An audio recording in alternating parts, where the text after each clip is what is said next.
So after a thrilling, tiring and exciting first day in Turkey, Istanbul, a lovely morning breeze, some fresh fruits, and off to explore the Sultan Ahmed area. And this place is called Sultan Ahmed because यहाँ पे जो ये कब्रिस्तान है, this is a historical जो cemetery, और ये 1619 में जो है ये कंप्लीट हुई थी, और जो है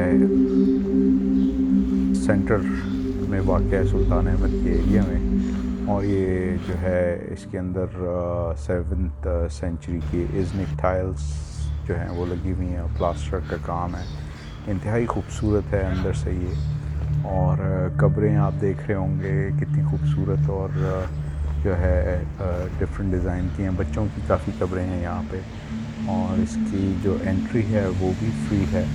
तो आप यहाँ से बरामदे से होते हुए ये जो है मेन जो बिल्डिंग है जहाँ पे सुल्तान अहमद का मज़ार है, इसकी फ्री एंट्री है, कोई फ़ीस नहीं है। यूजुअली कोई जो म्यूज़ियम्स वगैरह या हिस्टोरिकल चीज़ें होती हैं फ्री नहीं होती हैं। यहाँ पे जो है तकरीबन 32 से 40 के करीब जो है कब्रें हैं। जो ख़ानदान है ये सुल्तान इब्राहीम का वो हैं यहाँ पे, और सुल्तान अहमद वो भी यहाँ पे हैं। और एक हिस्टोरिकल जगह, ये ब्लू मॉस्क के बिल्कुल अपोजिट है। आप नक्शो निगाह देख सकते हैं कितने खूबसूरत हैं। और टर्की जो है वो आप में होगा, इज़रुल ड्रामे के बाद काफ़ी लोगों को जो है हिस्ट्री से पता चला होगा इस ड्रामे से कितना रिच है हिस्टोरिकल। तो अब हम पहुँचे हैं जी टोपाकी पैलेस, जो है ब्लू मॉस्क के बिल्कुल ऑपोजिट, नेक्स्ट टू हाया सोफिया। टोपाकी पैलेस जो है ये भी बहुत ही हिस्टोरिकल जगह है। अब आपको हम इसका कंप्लीट टूर कराएंगे अंदर से। तो जो टोपाकी है जी, ये 15वीं और 16वीं सदी में जो है सुल्तान का महल हुआ करता था, हेड क्वार्टर हुआ करता था। और इसकी जो कंस्ट्रक्शन है वो शुरू हुई 1459 में। पहला नाम जो था वो न्यू पैलेस था, येनी सिरे जो है होता था, क्योंकि जो पुराना पैलेस था वो इसकी सिरे था, तो उसकी निस्बत ये नया कंस्ट्रक्शन थी, तो इसलिए इसको न्यू पैलेस कहा जाता है, येनी सिरे इन टर्किश। एंड उसके बाद जो है टोपाकी, जिसका नाम मतलब है कैनन गेट, तोप का गेट, ये 19वीं सदी में जो है इसको ये नाम दिया गया। और ये खूबसूरत कोर्ट यार्ड्स हैं यहाँ पे। इसके अंदर जो है वो ज़रा रहा करते थे, ये हेड क्वार्टर हुआ करता था, और जो है यहाँ पे सारी मीटिंग्स वगैरह, कोर्ट्स, सब कुछ यही होता था। और जो फीमेल मेंबर्स होते थे वो हरम में रहते थे। अभी हम हरम की तरफ आपको लेके जाएंगे। ये जो है म्यूज़ियम बना दिया गया था 1924 में, क्योंकि ये 17वीं सदी में जो था ये अपनी वैल्यू खो चुका था, क्योंकि नए पैलेसेस बन गए थे। आपको पता है सुल्तान जितने भी रूलर्स होते हैं उनको शौक़ होता है पैलेसेस बनाने का था। और आप देखें हमारे मुग़लों, कहीं भी किसी भी मुल्क में आप देखें, इंग्लैंड, यूरोप वगैरह में आप देखें, हर जगह पे पैलेसेस आपको मिलेंगे जितने भी सुल्तान और रूलर्स वगैरह थे। तो ये भी एक अज़ीमुश्शान एक पैलेस हुआ करता था। और 1924 में जो है जब ऑटोमन एम्पायर ख़त्म हुई, उसके बाद 1923 में, तो 1924 में जो है इसको ट्रांसफॉर्म कर दिया गया म्यूज़ियम, और मिनिस्ट्री ऑफ कल्चर के अंडर जो है इसको दे दिया गया। तो इंतहाई खूबसूरत जो है ये महल है। इसके अंदर आपको घड़ियों की कलेक्शन, उनके लिविंग स्टैंडर्ड्स, ये सब हम अब अंदर से भी विज़िट कराते हैं। तो ये हमारे साथ ही stay tuned to the channel. And अगर आपको ये वीडियोस पसंद आ रही हैं तो सब्सक्राइब कीजिए, लाइक कीजिए, और जो है शेयर कीजिए। तो जनाब अब हम पहुँचे हैं लाइब्रेरी के अंदर, और बहुत ही खूबसूरत जो है अंदर से ये महल है। और मतलब आप हैरान रह जाते हैं जिस तरह का संगमरमर का काम है इसके अंदर, जिस तरह का पेंट का काम है। ये फाउंटेन्स आप चेक करें कि 1400 सन 1400 में